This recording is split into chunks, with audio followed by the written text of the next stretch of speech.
বয়স্ক মহিলাদের যৌন চাহিদা বা যৌন আকাঙ্ক্ষা নিয়ে আমাদের সমাজে নানা ভুল ধারণা ও কুসংস্কার প্রচারিত আছে।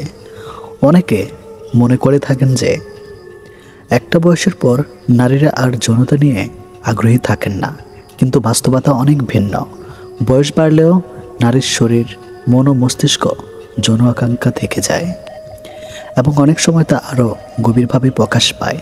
বিশেষ করে কিছু নির্দিষ্ট পরিস্থিতিতে বা বৈশিষ্ট্য বয়স্ক মহিলারা যৌন মিলনের জন্য তীব্র আকাঙ্ক্ষা অনুভব করতে পারেন। নিচে এমন 4টি মূল কারণ বা বৈশিষ্ট্য তুলে ধরা হলো যেগুলোর প্রভাবে তারা মিলনের জন্য ছটফট করতে পারেন। নাম্বার 1, মানসিক একাকিত্ব ও স্পর্শে আকাঙ্ক্ষা।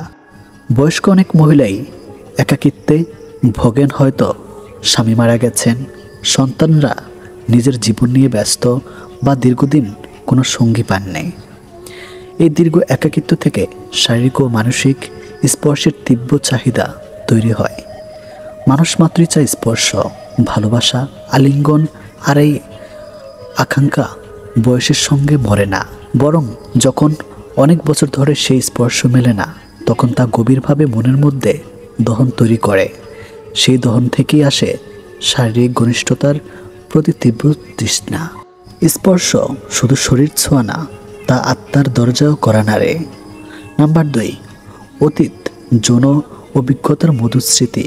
বয়স্ক অনেক মহিলাই তাদের যৌবনের রোমাঞ্চকর যৌন অভিজ্ঞতাগুলো মনে রাখেন।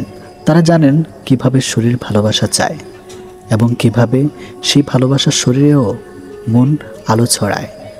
অতীতের স্মৃতি অনেক সময় বর্তমানে নতুন করে সেই অনুভবকে জাগিয়ে তোলে। যখন তারা সেই পুরনো রোম্যান্স অনুভব করতে চান, তখন সে তৃষ্ণা অনেক বেশি প্রখর হয়ে ওঠে।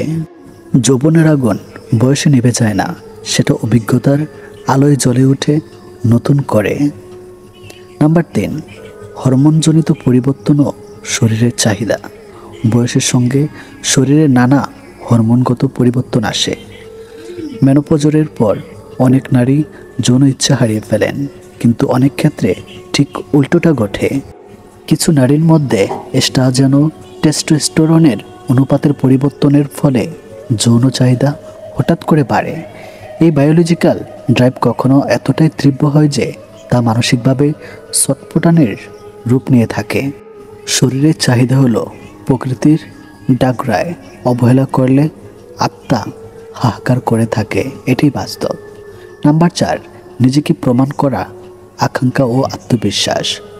বয়স্ক অনেক মহিলাই জীবনের এক পর্যায়ে এসে নিজেদের শরীর ও মন নিয়ে বেশি আত্মবিশ্বাসী হন। তারা জানেন কী চান, কী পছন্দ করেন।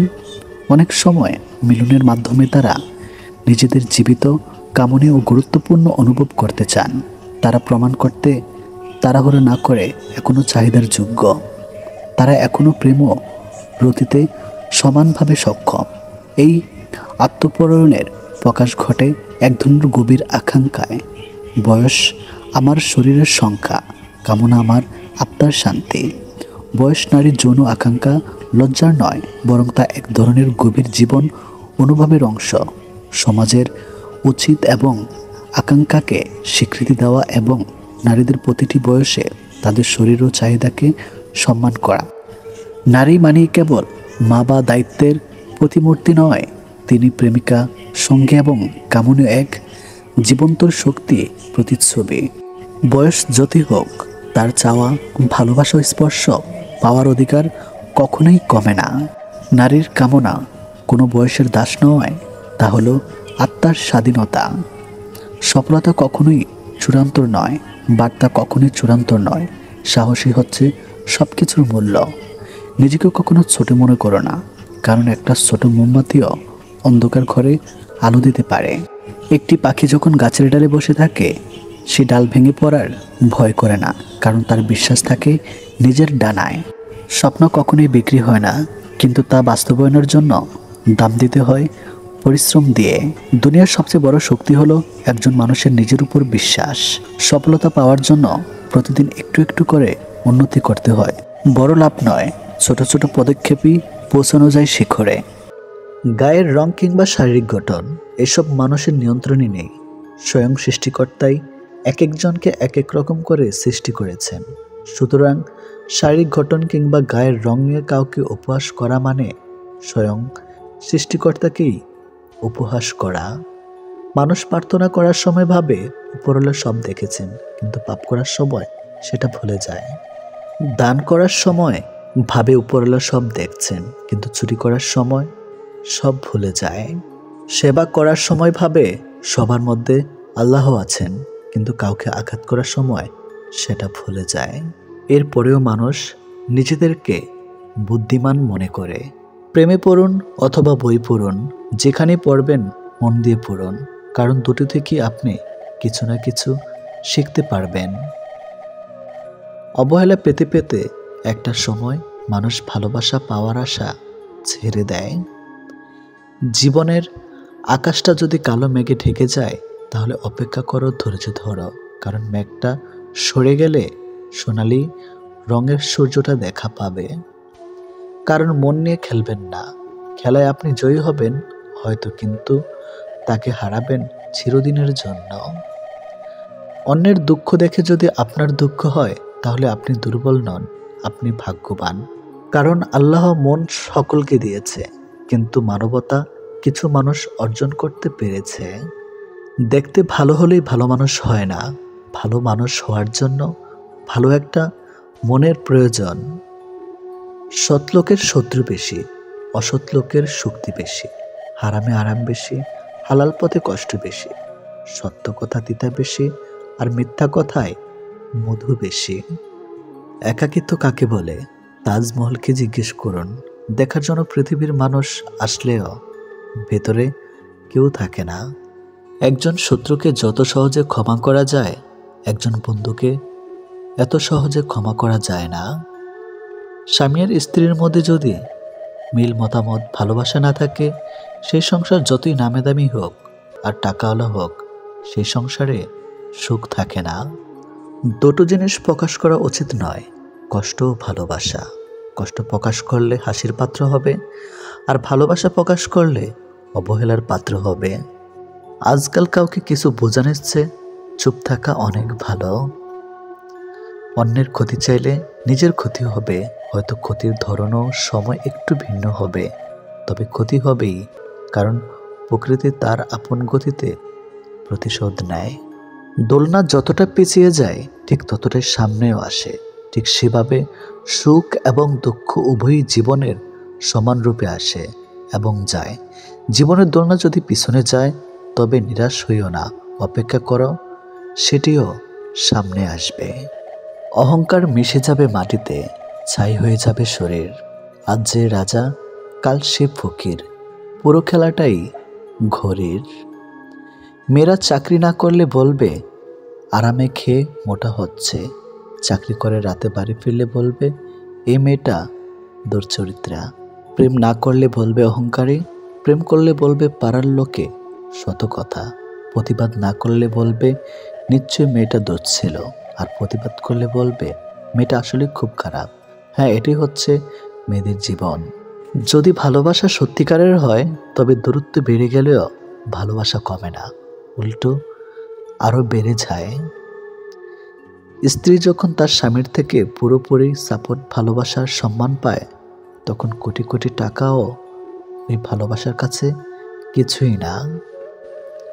যখন আমরা নির্দিষ্ট কোনো একজনের মায়াতে নিজেদেরকে জড়িয়ে ফেলি, তখন অন্য কারোর রূপ বা সৌন্দর্য আমাদেরকে আকৃষ্ট করতে কখনোই পারে না।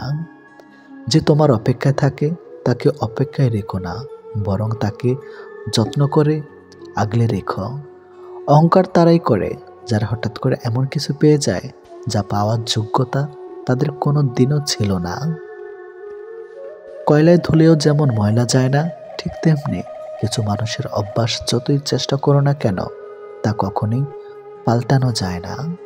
প্রকৃত সত্য হলো, আপনার কষ্টগুলো একমাত্র আপনিই বুঝবেন, অন্য কেউ বুঝবে না, সে যতই আপনার আপন হোক না কেন। ভালোবাসা বাজার থেকে কিনে আনার শখের কোনো মাটির পুতুল নয়, যে ইচ্ছে হলো বাজার থেকে কিনে আনলাম, অযত্ন করে ঘরে ফেলে রাখলাম, আর রাগ হলেই ভেঙে ফেললাম। কাউকে কষ্ট দেওয়ার আগে জেনে নিও তুমি নিজে কতটা কষ্ট সহ্য করতে পারবে। কাউকে ঠকানোর আগে ভেবে নিও নিজে ঠকলে কেমন লাগে। সম্পর্ক সেটা কি বলে যেখানে অভিনয় থাকবে কিন্তু অজুহাত থাকবে না, ঝগড়া থাকবে কিন্তু কখনোই দূরত্ব থাকবে না। ভালোবাসা কখনো বয়স সময়ও দূরত্বের কাছে হেরে যায় না, হেরে যায় বিশ্বাস আর অবহেলার কাছে। জীবনে যত তুমি ভালো কাজ করো না কেন, কারো না কারো কাছে তুমি খারাপ হবেই। মন থেকে কথা বলা আর মন রাখার জন্য কথা বলা দুটির মধ্যে অনেক পার্থক্য। সময় বদলায়, মানুষ বদলায়, কিন্তু সত্যিকারের ভালোবাসা কখনো বদলায় না। পৃথিবীতে সত্যি কেউ কারো নয়, স্বার্থের কারণে কেউ কেউ কিছু সময়ের জন্য আপন হয়, আর স্বার্থ পুড়িয়ে গেলে কেউ কারো নয়। মানুষ তার জীবনের ভুলগুলো তখনই বুঝতে পারে যখন একটি ভুলের কারণে তার জীবন থেকে অনেক কিছু হারিয়ে যায়। জীবনে কষ্ট আর যন্ত্রণায় দুটো জিনিস মেনে নিতে পারলে আপনি হচ্ছেন পৃথিবীর সুখী মানুষ। কখনোই সময় এবং ভাগ্যের অহংকার করো না, কারণ সকাল তাদেরও হয় যাদের কেউ মনে রাখে না। প্রকৃত সত্য হলো আপনার কষ্টগুলো একমাত্র আপনি বুঝবেন, অন্য কেউ বুঝবে না, সে যত আপনার আপন হোক না কেন। আমি চলে গেলে যদি কেউ না কাঁদে তবে আমার অস্তিত্বের কোনো মূল্য নেই। যদি সর্বোচ্চ আসন পেতে চাও তাহলে নিম্নস্থান থেকে আরম্ভ করো। তিনি প্রকৃত সুখী যিনি প্রয়োজনের তুলনায় বেশি আশা করে না। ভুল মানুষ দ্বারা শূন্যস্থান পূরণ করার চাইতে শূন্যস্থান শূন্য থাকা অনেক অনেক ভালো। বেশিরভাগ বাবাই ভালোবাসি শব্দটা বলতে জানে না, করতে জানে। তারা জীবন তাদের ভাগ্যের বিলাসিতার ভাগ্য দিয়ে স্ত্রী সন্তানকে ভালোবেসে যায়। কাউকে ভালোবাসলে এতটাই বাসো যেন সে কষ্ট পেলে প্রথমে তোমাকে মনে করে। যেখানে বিতর্ক আছে সেখান থেকে দূরে যাও, আর যেখানে ভালোবাসা আছে সেখানে মিশে যাও। আমার পিছনে সবাই নিন্দা করে, সেটা বড় কথা নয়। বড় কথা হলো নিন্দা করতে গেলেও তাদেরকে সেই আমার পিছনেই থাকতে হবে। মানুষ অভিমান আর নীরবতা ভাষা বোঝে না বলেই পৃথিবীতে আজ এত বিচ্ছেদ। মনে রেখো, তুমি প্রয়োজনের চেয়ে যাকে যতটুকু বেশি মূল্য দিবে তার কাছে ততটুকুই মূল্যহীন হয়ে উঠবে। যার কাছে যতটুকু নামবে তার কাছে ততটুকুই ডুববে। তাই মাঝে মধ্যে নিজের মূল্যটা ধরে রাখার জন্য হলেও স্বার্থপর হওয়া খুব দরকার। অতি আবেগী হতে যেও না, অতিরিক্ত আবেগ সবসময় তোমাকে ছোট করে রাখবে। ভালো থাকতে হলে মাঝে মধ্যে একটু নিষ্ঠুর হতে হয়, যার জন্য তুমি অতিরিক্ত কিছু করতে যাবে। দিন শেষে তার কাছেই তো কোনো না কোনো কারণে অপরাধী হয়ে যাবে। দিন শেষে তোমাকে ভুল বুঝবে।